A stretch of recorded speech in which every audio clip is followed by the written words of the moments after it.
Hi, Dr. Brian Kaufman, a retired family doctor, a CLL patient myself, and the co-founder, executive vice president, and chief medical officer of the nonprofit CLL Society here at ASH 2022 in New Orleans. Dr. Shah?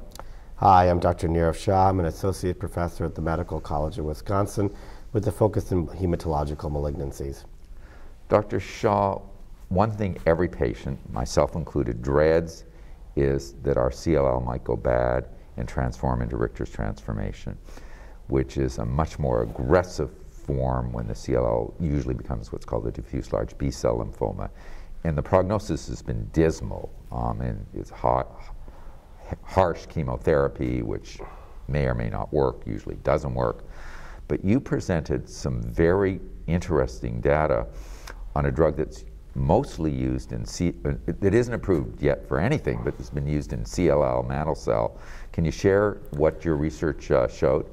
Yeah, so we used a novel molecule called Pirtobrutinib, and this is a BTK inhibitor, but mechanistically is different than the current BTK inhibitors available. We call it a reversible or non-covalent inhibitor. And this drug was used as part of the BRUIN trial in probably the largest prospective analysis of patients specifically with Richter's transformation. In this trial, they treated over 80 patients with Richter's transformation. And to put that in perspective, because CLL to begin with is a relatively rare disease, and only, depending on who you read, 5–10% of patients develop Richter's. That's a huge number. In studies, often you see a Richter study that's 8 patients, 10 patients, so 80 is huge. So tell us a little bit first about the safety of the drug in the Richters, and then maybe about the efficacy. Absolutely. So the safety of the drug Pirtobrutinib was actually evaluated in the entire population on the BRUIN trial, which is well over 700 patients. And it really had very little what we like to call grade 3 or higher toxicity. So these are more serious yeah. Toxicities. Interestingly, it did not have the same toxicities we see with the covalent BTK inhibitors. So these are drugs like ibrutinib and acalabrutinib.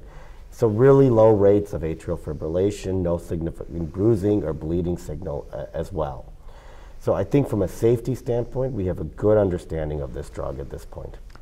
And I'm dying to hear what the results were, the efficacy. I'm sure our patients are going to want to know about that. Absolutely. So, you already mentioned it. Richter's is that dreaded complication.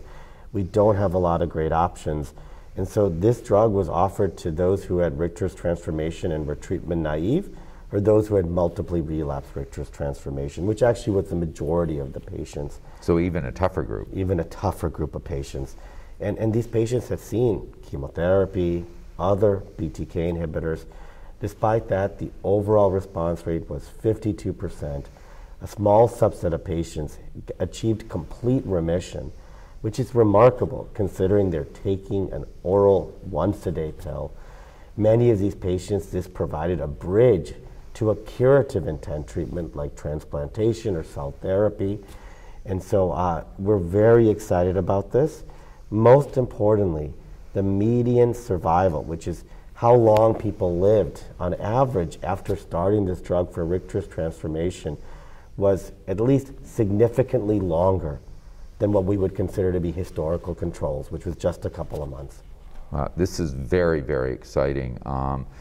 I have a million other questions. I just have to ask her one other question. Do you think they're going to be looking at this as Pirto as a dancing partner with some other drugs for Richter's? Do you know anything about that? Yeah, so the nice thing is we talked about the safety of the drug.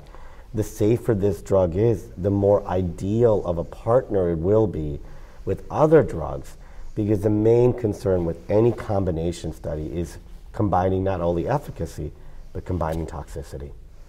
Any final thoughts or message you want to get across to the patient? This is certainly positive news you're sharing here. I hope that our FDA and Drug and Food Administration sees this data and the clinical unmet need for patients that have failed other drugs, for CLL, for Richter's transformation, and that this becomes available.